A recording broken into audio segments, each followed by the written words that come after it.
प्रिय श्रोताओं, गीता का अध्याय 18 जिसमें संन्यास की सिद्धि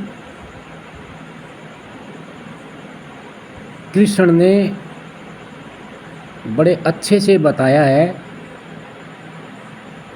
उसमें अर्जुन ने कहा कि हे महाबाहु, मैं त्याग का उद्देश्य जानने का इच्छुक हूँ, और हे केशी निषूदन, हे ऋषिकेश, मैं त्याग में जीवन यानी संन्यास आश्रम का भी उद्देश्य जानना चाहता हूँ। भगवान श्री कृष्ण ने कहा, भौतिक इच्छा पर आधारित कर्मों के परित्याग को विद्वान लोग संन्यास कहते हैं, और समस्त कर्मों के फल त्याग को बुद्धिमान लोग त्याग कहते हैं। कुछ विद्वान घोषित करते हैं कि समस्त प्रकार के सकाम कर्मों को दोषपूर्ण समझ कर त्याग देना चाहिए, किंतु अन्य विद्वान मानते हैं कि यज्ञ, दान तथा तपस्या के कर्मों को कभी त्यागना नहीं चाहिए। हे भरतश्रेष्ठ, अब त्याग के विषय में मेरा निर्णय सुनो। हे नशार्दूल, शास्त्रों में त्याग 3 तरह का बताया गया है। यज्ञ, दान तथा तपस्या के कर्मों का कभी परित्याग नहीं करना चाहिए, उन्हें अवश्य संपन्न करना चाहिए। निसंदेह यज्ञ, दान तथा तपस्या महात्माओं को भी शुद्ध बनाते हैं। इन सारे कार्यों को किसी प्रकार की आसक्ति या फल की आशा के बिना संपन्न करना चाहिए। हे पृथा पुत्र, इन्हें कर्तव्य मानकर संपन्न किया जाना चाहिए। यही मेरा अंतिम मत है। निर्दिष्ट कर्तव्यों को कभी नहीं त्यागना चाहिए। यदि कोई मोहवश अपने नियत कर्मों का परित्याग कर देता है तो ऐसे त्याग को तामसी कहा जाता है। जो व्यक्ति नियत कर्मों को कष्टप्रद समझकर या शारीरिक क्लेश के भय से त्याग देता है, उसके लिए कहा जाता है कि उसने यह त्याग रजोगुण में किया है। ऐसा करने से कभी त्याग का उच्च फल प्राप्त नहीं होता। हे अर्जुन, जब मनुष्य नियत कर्तव्य को करणीय मानकर करता है और समस्त भौतिक संगति तथा फल की आसक्ति को त्याग देता है तो उसका त्याग सात्विक कहलाता है। सतोगुण के स्थित बुद्धिमान त्यागी, जो न तो अशुभ कर्म से घृणा करता है न शुभ कर्म से लिप्त होता है, वह कर्म के विषय में कोई संशय नहीं रखता। निसंदेह किसी भी देहधारी प्राणी के लिए समस्त कर्मों का परित्याग कर पाना असंभव है, लेकिन जो कर्मफल का परित्याग करता है वह वास्तव में त्यागी कहलाता है। जो त्यागी नहीं है उसके लिए इच्छित, अनिच्छित तथा मिश्रित ये 3 प्रकार के कर्मफल मृत्यु के बाद मिलते हैं, लेकिन जो सन्यासी हैं उन्हें ऐसे फल का सुख दुख नहीं भोगना पड़ता। हे महाबाहु अर्जुन, वेदांत के अनुसार समस्त कर्म की पूर्ति के लिए 5 कारण हैं। अब तुम इन्हें मुझसे सुनो। कर्म का स्थान, कर्ता, विभिन्न इंद्रियां, अनेक प्रकार की चेष्टाएं तथा परमात्मा, ये 5 कर्म के कारण हैं।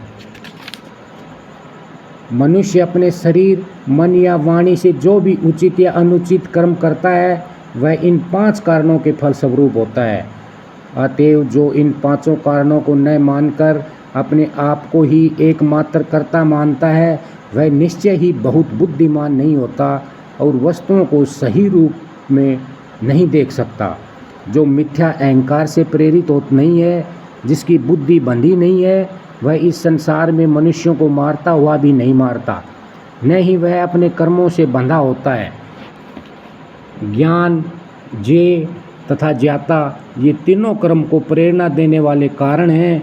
इंद्रियां, कर्म और कर्ता, ये 3 कर्म के संगठक हैं। प्रकृति के 3 गुणों के अनुसार ही ज्ञान, कर्म और कर्ता के 3 भेद हैं। अब तुम मुझसे इन्हें सुनो। जिस ज्ञान से अनंत रूपों में विभक्त सारे जीवों में एक ही अविभक्त आध्यात्मिक प्रकृति देखी जाती है, उसे ही तुम सात्विक जानो। जिस ज्ञान से कोई मनुष्य विभिन्न शरीरों में भिन्न भिन्न प्रकार का जीव देखता है उसे तुम राजसी जानो। और वह ज्ञान जिससे मनुष्य किसी एक प्रकार के कार्य को जो अति तुच्छ है सब कुछ मानकर सत्य को जाने बिना उसमें लिप्त रहता है तामसी कहा जाता है। जो कर्म नियमित है और जो आसक्ति राग या द्वेष से रहित कर्मफल की चाह के बिना किया जाता है वह सात्विक कहलाता है।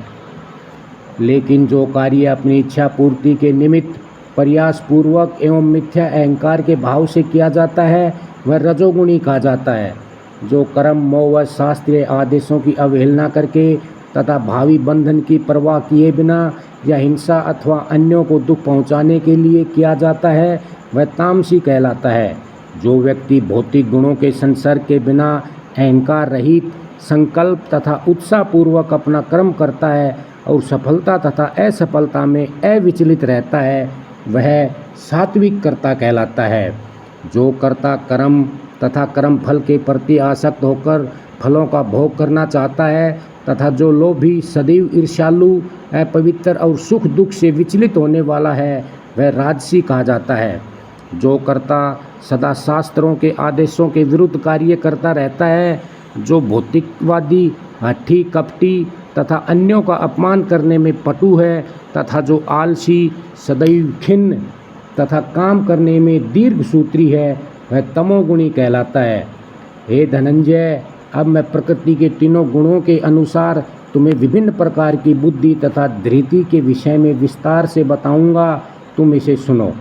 हे पृथापुत्र, वह बुद्धि सतोगुणी है जिसके द्वारा मनुष्य यह जानता है कि क्या करणीय है और क्या नहीं है, किससे डरना चाहिए और किससे नहीं डरना चाहिए, क्या बांधने वाला है और क्या मुक्ति देने वाला है। हे पृथापुत्र, जो बुद्धि धर्म और अधर्म करणीय तथा अकरणीय कर्म में भेद नहीं कर पाती वह राजसी है। हे पृथापुत्र, जो बुद्धि मोह तथा अहंकार के वशीभूत होकर अधर्म को धर्म और धर्म को अधर्म मानती है और सदैव विपरीत दिशा में प्रयत्न करती है, हे पार्थ वह तामसी है। हे पृथापुत्र, जो अटूट है, जिसे योग अभ्यास द्वारा अचल रहकर धारण किया जाता है और जो इस प्रकार मन प्राण तथा इंद्रियों के कार्यकलापों को वश में रखती है वह धृति सात्विक है। लेकिन हे अर्जुन, जिस धृति से मनुष्य धर्म अर्थ तथा काम के फलों में लिप्त बना रहता है वह राजसी है। हे पार्थ, जो धृति सौपन भय शोक विषाद तथा मोह के परे नहीं जाती ऐसी दुर्बुद्धिपूर्ण धृति तामसी है। हे भरत श्रेष्ठ, अब मुझसे 3 प्रकार के सुखों के विषय में सुनो जिनके द्वारा बद्ध जीव भोग करता है और जिसके द्वारा कभी कभी दुखों का अंत हो जाता है। जो प्रारंभ में विष जैसा लगता है लेकिन अंत में अमृत के समान है और जो मनुष्य में आत्म साक्षात्कार जगाता है वह सात्विक सुख कहलाता है। जो सुख इंद्रियों द्वारा उनके विषयों के संसर्ग से प्राप्त होता है और जो प्रारंभ में अमृत तुल्य तथा अंत में विष तुल्य लगता है वह रजोगुणी कहलाता है। तथा जो सुख आत्म साक्षात्कार के प्रति अंधा है, जो प्रारंभ से लेकर अंत तक मोह कारक है और जो निदा आलस्य तथा मोह से उत्पन्न होता है वह तामसी कहलाता है। इस लोक में स्वर्ग लोकों में या देवताओं के मध्य में कोई भी ऐसा व्यक्ति विद्यमान नहीं है जो प्रकृति के तीनों गुणों से मुक्त हो। हे परंतपय, ब्राह्मणों क्षत्रियों वैश्यों तथा शूद्रों में प्रकृति के गुणों के अनुसार उनके स्वभाव द्वारा उत्पन्न गुणों के द्वारा भेद किया जाता है। शांति प्रियता आत्म संयम तपस्या पवित्रता सहिष्णुता सत्यनिष्ठा ज्ञान विज्ञान तथा धार्मिकता ये सारे स्वाभाविक गुण हैं जिनके द्वारा ब्राह्मण कर्म करते हैं। वीरता शक्ति संकल्प दक्षता युद्ध में धैर्य उदारता तथा नेतृत्व ये क्षत्रियों के स्वाभाविक गुण हैं। कृषि करना गोरक्षा तथा व्यापार वैश्यों के स्वाभाविक कर्म हैं और शूद्रों का कर्म श्रम तथा अन्यों की सेवा करना है। अपने अपने कर्म के गुणों का पालन करते हुए प्रत्येक व्यक्ति सिद्ध हो सकता है। अब तुम मुझसे सुनो कि यह किस प्रकार किया जा सकता है। जो सभी प्राणियों का उद्गम है और सर्वव्यापी है, उस भगवान की उपासना करके मनुष्य अपना कर्म करते हुए पूर्णता प्राप्त कर सकता है। अपने वृत्ति परक कार्य को करना, चाहे वे कितना ही त्रुटिपूर्ण ढंग से क्यों न किया जाए, अन्य किसी के कार्य को स्वीकार करने और अच्छी प्रकार करने की अपेक्षा अधिक श्रेष्ठ है। अपने स्वभाव के अनुसार निर्दिष्ट कर्म कभी भी पाप से प्रभावित नहीं होते। प्रत्येक उद्योग किसी न किसी दोष से आवृत होता है। जिस प्रकार अग्नि धुएं से आवृत रहती है, अतएव हे कुंती पुत्र, मनुष्य को चाहिए कि स्वभाव से उत्पन्न कर्म हो, भले ही वह दोषपूर्ण क्यों न हो, कभी त्यागे नहीं। जो आत्म संयमी तथा अनासक्त है एवं जो समस्त भौतिक भोगों की परवाह नहीं करता, वह संन्यास के अभ्यास द्वारा कर्म फल से मुक्ति की सर्वोच्च सिद्ध अवस्था प्राप्त कर सकता है। हे कुंती पुत्र, जिस तरह इस सिद्धि को प्राप्त हुआ व्यक्ति परम सिद्ध अवस्था अर्थात ब्रह्म को, जो सर्वोच्च ज्ञान की अवस्था है, प्राप्त करता है, उसका मैं संक्षेप में तुमसे वर्णन करूँगा, उसे तुम जानो। अपनी बुद्धि से शुद्ध होकर तथा धैर्यपूर्वक मन को वश में करते हुए इंद्रिय तृप्ति के विषयों का त्याग कर राग तथा द्वेष से मुक्त होकर जो व्यक्ति एकांत स्थान में वास करता है, जो थोड़ा खाता है, जो अपने शरीर मन और वाणी को वश में रखता है, जो सदैव समाधि में रहता है तथा पूर्णतया विरक्त, मिथ्या अहंकार, मिथ्या शक्ति, मिथ्या गर्व, काम, क्रोध तथा भौतिक वस्तुओं के संग्रह से मुक्त है, जो मिथ्या स्वामित्व की भावना से रहित तथा शांत है, वह निश्चय ही आत्म साक्षात्कार के पद को प्राप्त होता है। इस प्रकार जो दिव्य पद पर स्थित है, वह तुरंत ब्रह्म का अनुभव करता है और पूर्णतया प्रसन्न हो जाता है। वह न तो कभी शोक करता है, न किसी वस्तु की कामना करता है। वह प्रत्येक जीव पर संभाव रखता है। उस अवस्था में वह मेरी शुद्ध भक्ति को प्राप्त करता है।